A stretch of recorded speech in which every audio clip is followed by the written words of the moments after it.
The secret to getting what you want is letting go of it even happening in the first place.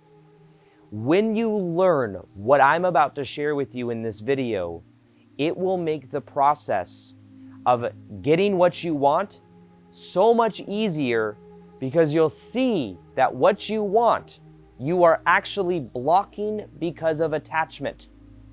And when you are intending or visualizing the perfect relationship, when you are intending or visualizing more abundance, when you are intending for more synchronicities and more opportunities in your life, the attachment to those things and to the things that are familiar to your childhood are what are blocking you from actually perceiving it in your life now. Now think about this.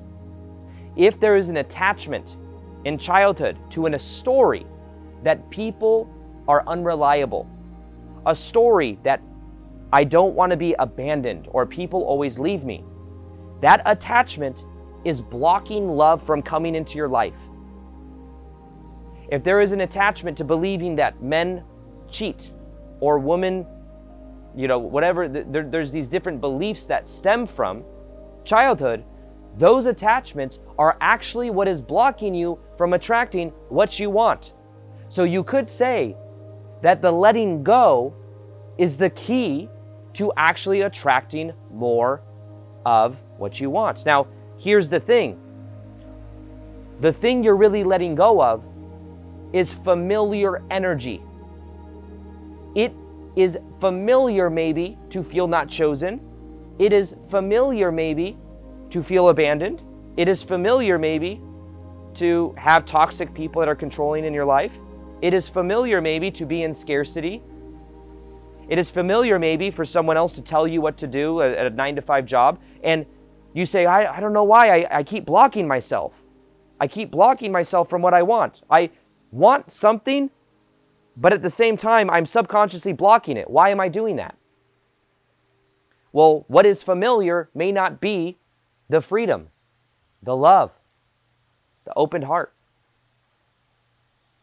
You want to have an expectation. Here's something else, new concepts I've been learning lately that I think is so powerful.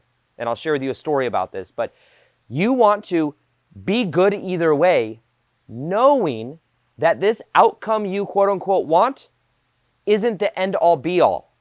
You're good either way. It's not putting an intense amount of importance onto it. Like, if you are unhappy and you think that a relationship will make you happy and you project onto someone else the burden to make you happy, you'll find that once you are in that relationship, you're still not happy.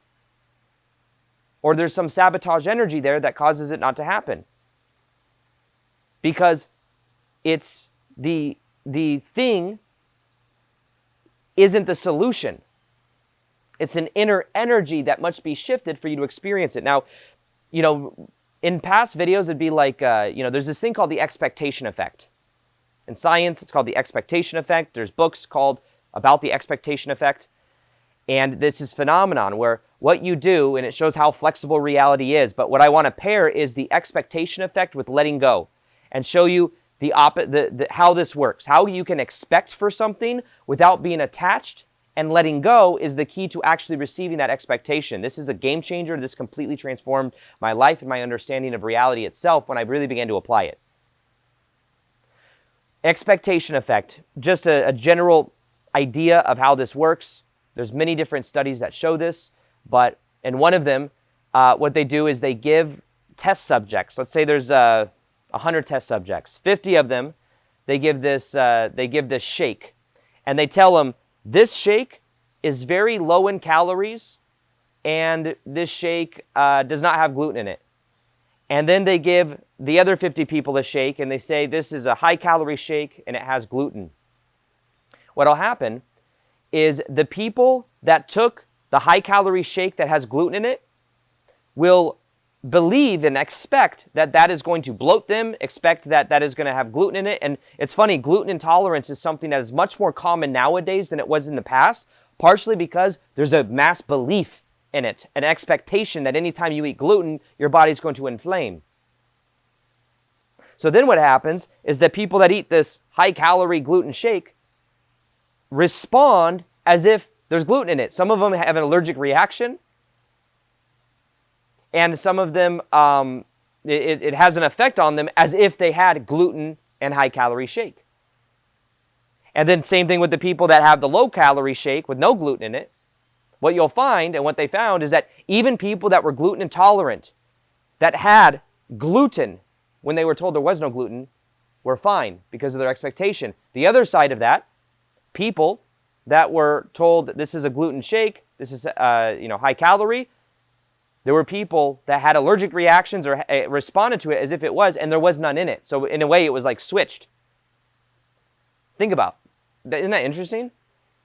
Also, you can get, and by the way, the crux of the whole thing is that that it was switched. So there were people that were experiencing no gluten when they thought there were gluten, and vice versa.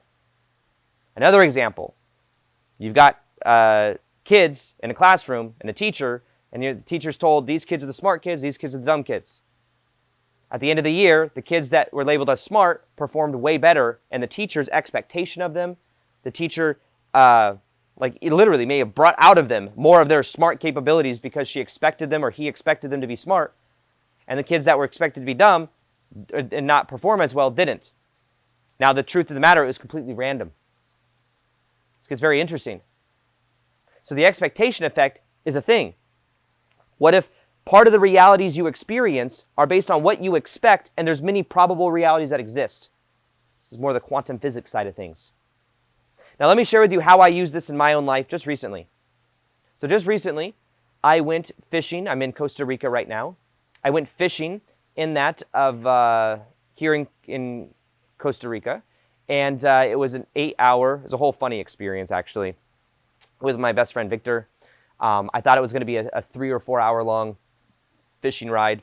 Ends up being, get there, and it was like, oh, you have the 8 hours booked. I'm like, 8 hours? I'm in a calorie deficit because I'm in this little mini cut right now, and I'm like, 8 hours on the sea. I didn't know how my body was going to respond to that, and then not having food. Anyways, we ended up going out. It was a whole thing. It ended up being a very powerful experience, even though I got seasick. I was like laying there, like kind of uncomfortable for a good majority of it. But then at the end, we didn't catch anything for the first 5 hours. We had a blue marlin. It's like 400 pounds, but the line broke after like 3 hours of nothing. And I'm just sitting there. We're 20 miles outside of sea, and all you see around you is just blue water. I'll tell you though, there's this really cool thing that happened actually, and I want to share with you. It was so cool. However, I want to talk about expectation. So what happened was, there's nothing happening. I'm laying on the floor, feeling seasick. My friend Victor, he's fine. He's gone fishing a few times. And what we really wanted to do is we wanted to catch some tuna because we're running a retreat out here, and we normally have fish at the retreat because a lot of the guests will eat, they're vegan or eat fish. So anyways, we wanted to get fish. So we thought it'd be a cool thing to actually catch the fish and use it all, sustainable, all of that. So we thought this would be a really cool thing. So we go out, we want to catch tuna. We're out there, and they say basically if we find a school of tuna, we'll probably catch a tuna, but if we don't, we're kind of out of luck. Well, the first 4 or 5 hours, we don't catch anything. Then all of a sudden, I'm laying on the floor, still feeling seasick, kind of going through like a psychedelic experience of just like being with my emotions.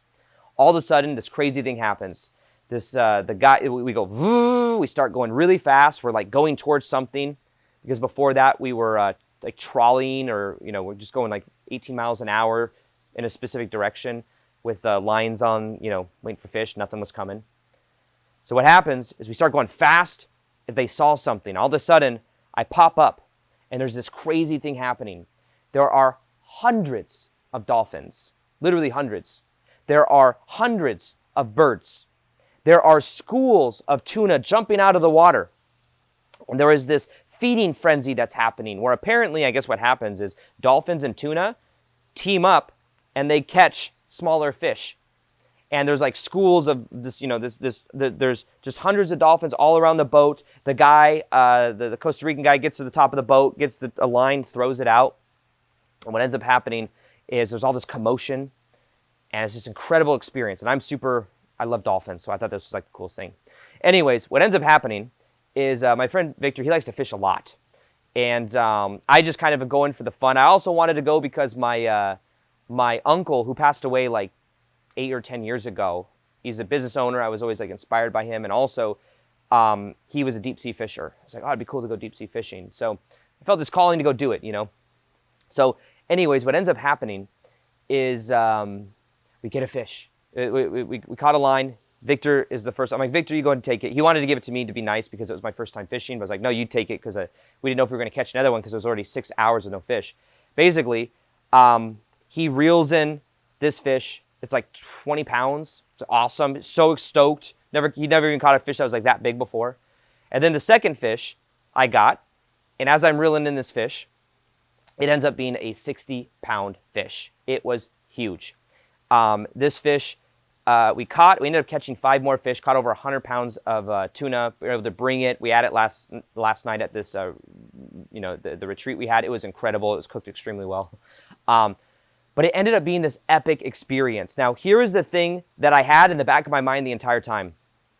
I knew and expected to catch a fish. But not just any fish. I expected to catch a big fish. I had this expectation, but I wasn't attached at all. And it was just something I kind of knew, even when I was feeling seasick. Now, what's funny to me is my friend Victor, who's way more experienced fisherman than I am, he really wanted to catch a fish and to catch a big fish. And what I found happens, because there's this other YouTuber I watch, it's called Outdoor Boys. It's got like 8 or 10 million followers on YouTube. And it's this guy that's like an expert at wilderness, survival camping, fishing.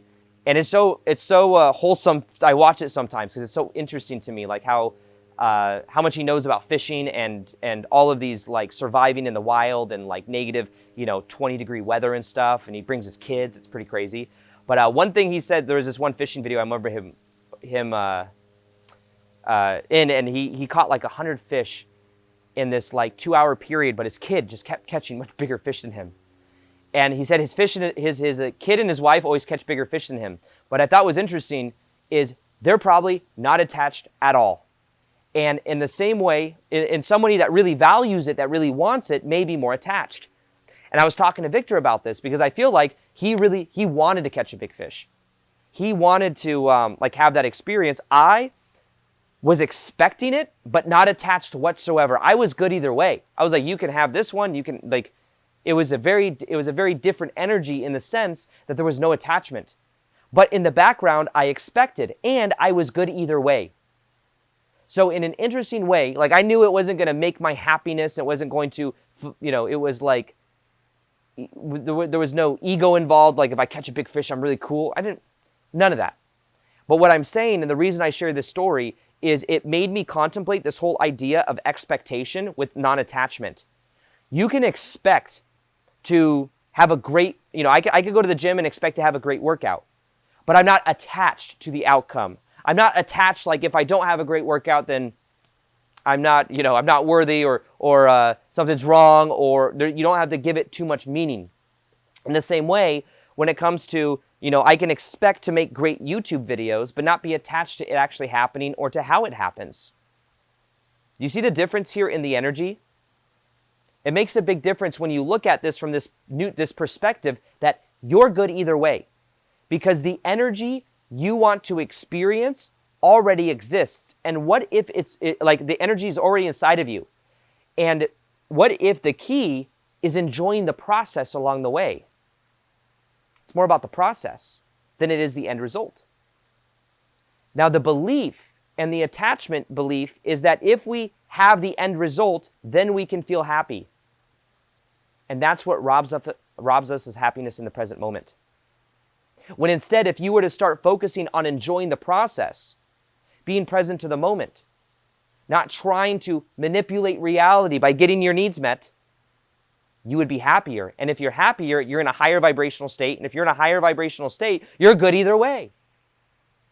So basically, it's like I'm trying to trick you into letting go of your attachment so that you can feel happy now, so that you're more likely to be more magnetic, more attractive, and more likely to resonate with the reality you want. Because if you think about it, the reality you want, quantum possibilities exist in the present moment.